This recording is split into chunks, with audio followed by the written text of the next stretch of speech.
Coríntios, capítulo 1, versículo 26. Reparai, pois, na vossa vocação, o seu chamado, visto que não foram chamados muitos sábios segundo a carne, nem muitos poderosos, nem muitos nobres de nascimento.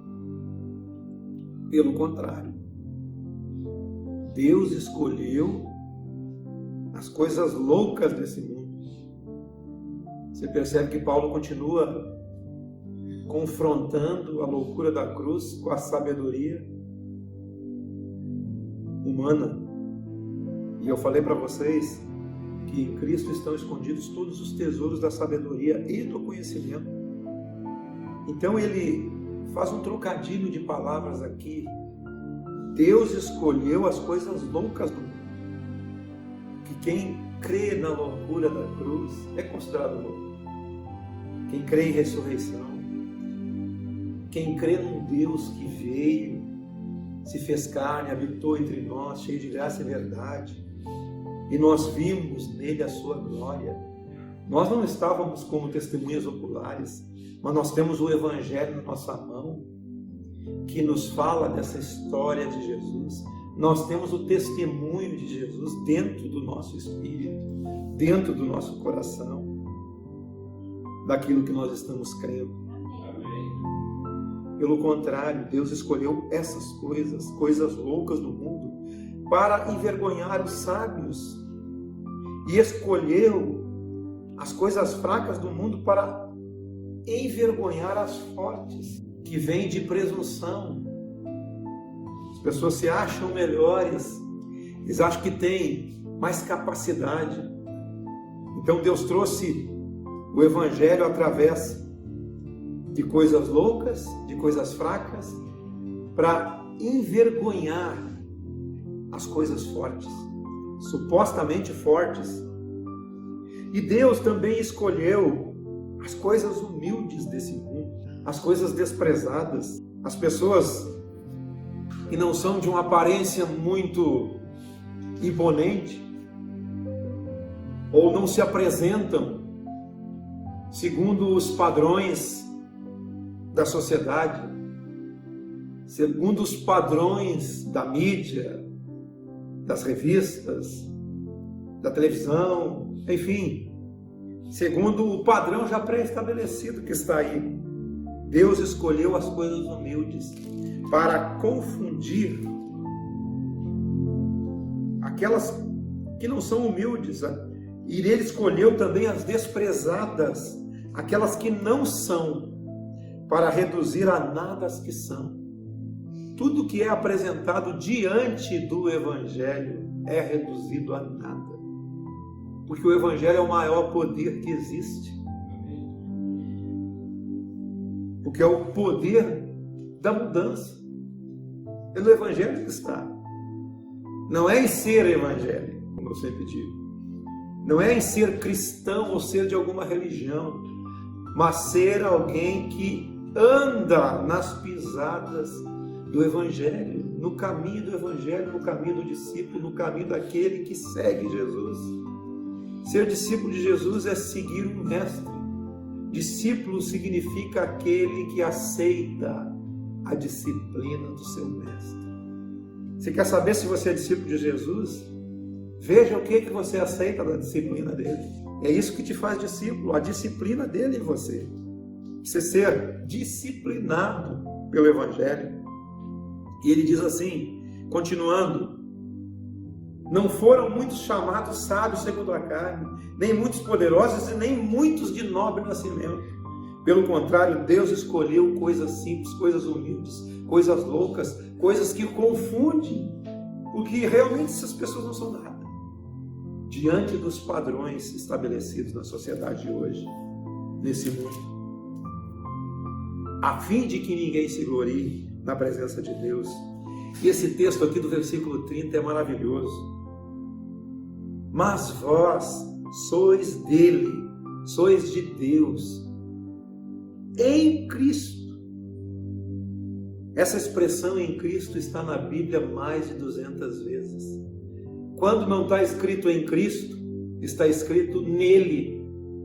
Mas vós sois dele, em Cristo, o qual se nos tornou, o que ele se tornou para nós, através de Cristo: sabedoria, justiça, santificação e redenção. Ele é a verdadeira sabedoria, justiça e santificação e redenção. Cristo se tornou em nós, da parte de Deus, sabedoria. Cristo em você é sabedoria. É o que o texto adiante, no capítulo 2, ele vai falar sobre a verdadeira sabedoria, como ela é adquirida. E nós em Cristo fomos feitos justiça de Deus. E ele para nós se tornou justo e justificador. Cristo em você é a verdadeira santificação. Ele também se tornou em nós redenção. Então, de fato, tudo que nós precisamos está aqui nesse texto. Justiça, sabedoria, justificação, redenção, porque tudo está nele. Tudo está feito nele. Tudo é em Cristo. Capítulo 2. Irmãos, quando eu fui ter convosco, anunciando o testemunho de Deus, eu não fiz com ostentação de linguagem e nem de sabedoria, porque eu decidi nada saber entre vós, senão a Cristo e esse crucificado. Porque Cristo crucificado é a verdadeira sabedoria de Deus.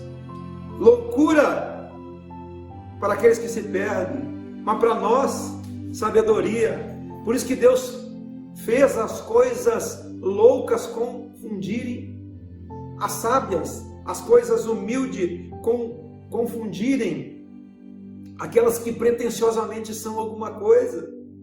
Por isso que a sabedoria humana, confrontada com essa doideira da cruz, ela fica sem sentido. E Paulo está dizendo aqui que ele, quando trouxe o Evangelho, ele não trouxe o Evangelho com a ostentação de uma linguagem, mas ele trouxe com espírito de sabedoria e de poder, porque o Evangelho ele tem que causar um impacto, ele tem que causar o poder de Deus. O poder de Deus em você é o próprio Cristo em você. É o próprio Cristo em vós. Eu decidi nada saber entre vós a não ser Cristo e Cristo crucificado. E foi em fraqueza e temor e grande tremor que estive entre vós. A minha palavra e a minha pregação não consistiram em linguagem persuasiva de sabedoria, mas em demonstração de espírito e de poder. Por isso que a verdadeira sabedoria de Cristo em nós, Cristo em nós produzindo sabedoria, é o espírito e poder que vai impactar as pessoas. A capacidade que você tem de transmitir o espírito de Cristo, transmitir o poder de Cristo à vida das outras pessoas. Porque isso que vai atrair as pessoas é o poder de Deus em nós. Não é o quanto nós fizemos, não é o quanto nós sabemos da leitura da Bíblia, sabemos de teologia, sabemos das Escrituras, o quanto nós sabemos de hermenêutica, de homilética, de qualquer essas outras coisas que estudam em faculdades de teologia. O que vai impactar as pessoas é o Espírito de Cristo. Eu sempre digo para vocês, e sempre estou repetindo, que o Espírito de Cristo tem que estar presente. Nós temos que andar com o Espírito de Cristo. O Espírito de Cristo tem que ser a fonte de interpretação de todas as coisas. Interpretação da vida, interpretação das circunstâncias, interpretação das situações. Todo dia é esse Espírito. Quando nós interpretamos essas coisas, as coisas começam a mudar os seus rumos, mudar os seus caminhos. Porque o poder de Deus está sendo manifestado através da nossa vida. Então essa palavra do Evangelho não é de linguagem persuasiva de sabedoria, mas demonstração do Espírito de Cristo, do poder de Cristo, para que a nossa fé não se apoie em sabedoria humana, e sim em poder que realmente transforma as pessoas. Amém. Um poder que realmente causa mudança. um poder que traz um impacto na vida daquele que ouve o Evangelho. Entretanto, expomos a sabedoria entre os experimentados, não, porém, a sabedoria deste século, nem a dos poderosos dessa época, que se reduz a nada. Olha o que eu falei lá atrás. A sabedoria deste século diante do Evangelho está aqui, ó, se reduz a nada. Mas falamos a sabedoria em mistério. Lá em Colossenses eu falei para vocês que nós devemos permanecer confortados, vinculados juntamente em amor, para que nós tenhamos a certeza da riqueza, da forte convicção do entendimento para compreender plenamente o mistério de Deus. Qual é o mistério de Deus? É Cristo, o mistério de Deus, em quem todos os tesouros da sabedoria e do conhecimento estão ocultos, para que ninguém vos engane com raciocínios falazes, para que ninguém te engane. Colossenses capítulo 2, de 1 a 4. Mas nós falamos da sabedoria de Deus em mistério oculta outrora, a qual Deus pré-ordenou desde a eternidade para a nossa glória. A sabedoria de Deus para a nossa glória. Que sabedoria é essa, gente? É o próprio Evangelho, a sabedoria de Deus, os tesouros da sabedoria e do conhecimento. Por isso que Jesus lá no Sermão do Monte diz: não ajunte tesouros aqui, ajunte tesouros do reino de Deus. É lá que você ajunta, é lá que você constrói, acumula riqueza. Não acumule riqueza aqui, acumule riqueza lá, porque quando as riquezas daqui vos faltarem, vocês serão recebidos nos tabernáculos eternos. Porque a riqueza daqui é daqui, não vai para lá.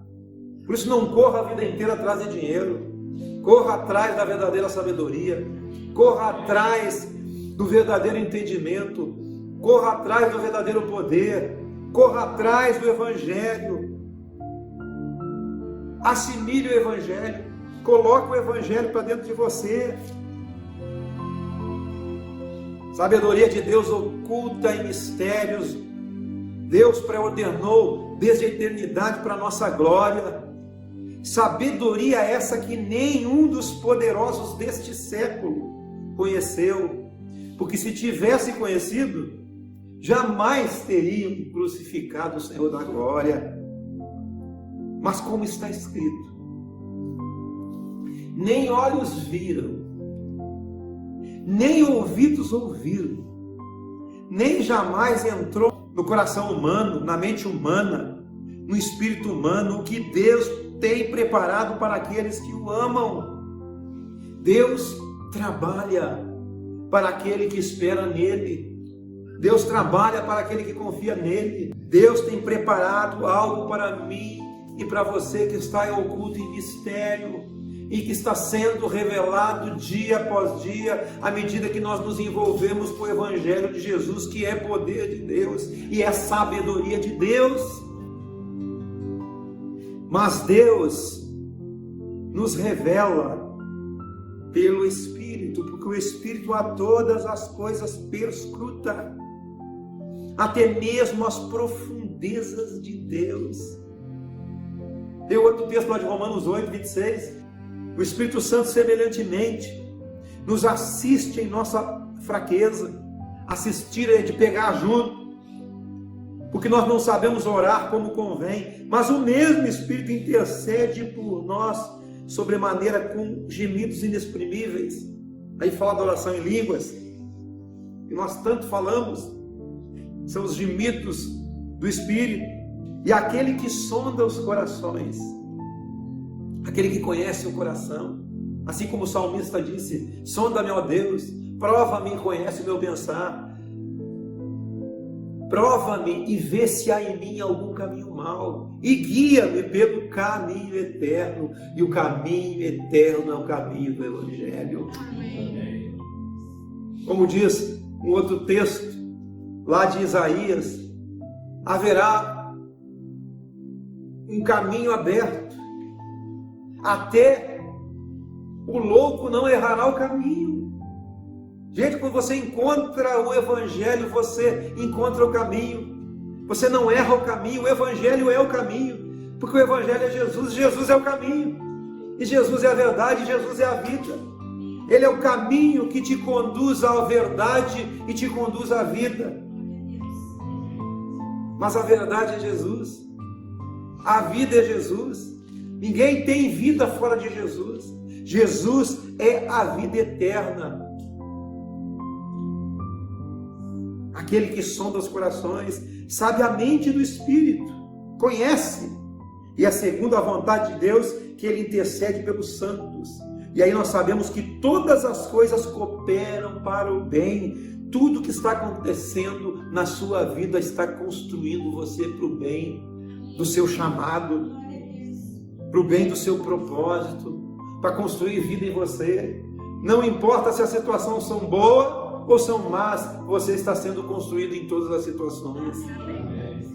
Não existe nada que não esteja construindo você, tanto as coisas boas quanto as coisas más. Vocês entendem?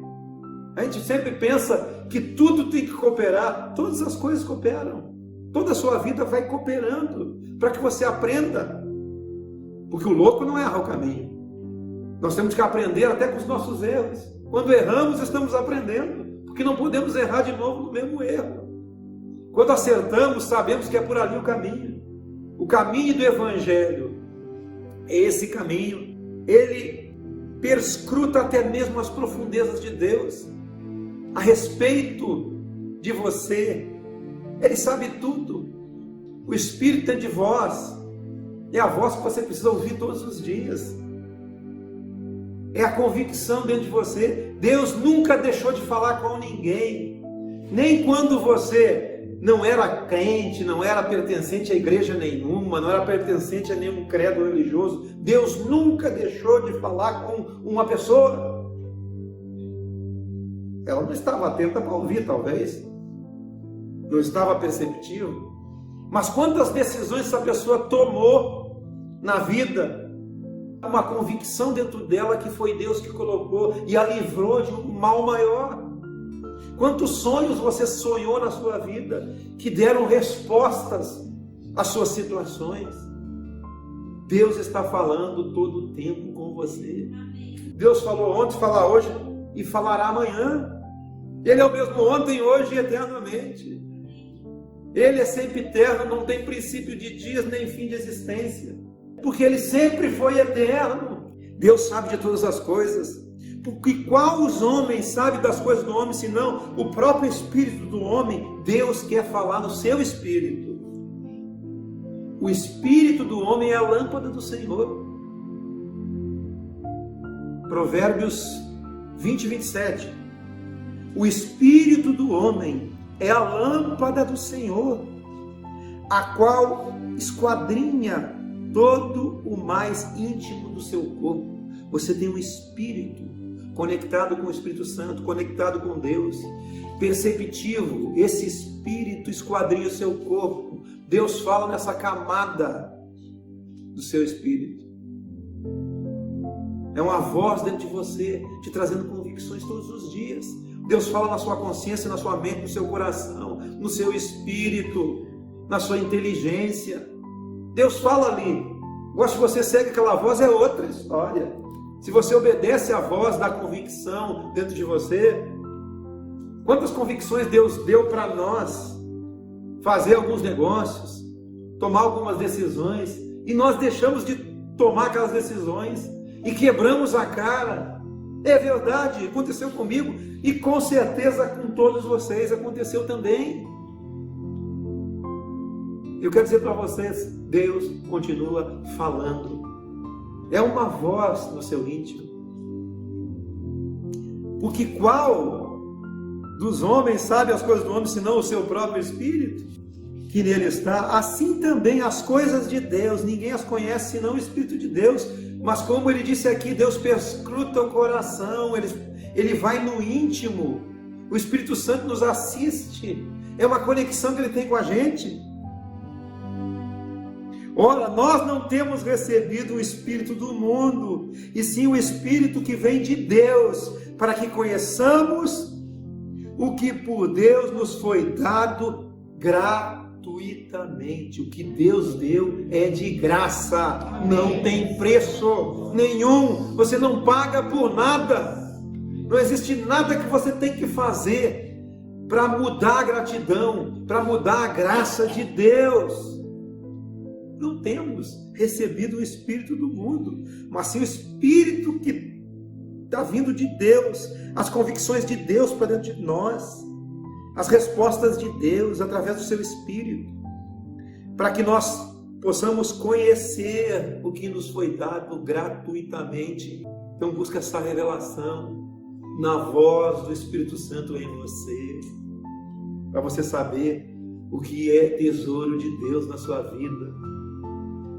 Disto também falamos, não em palavras ensinadas pela sabedoria humana, mas ensinadas pelo Espírito, conferindo coisas espirituais com espirituais, coisas que têm a mesma natureza.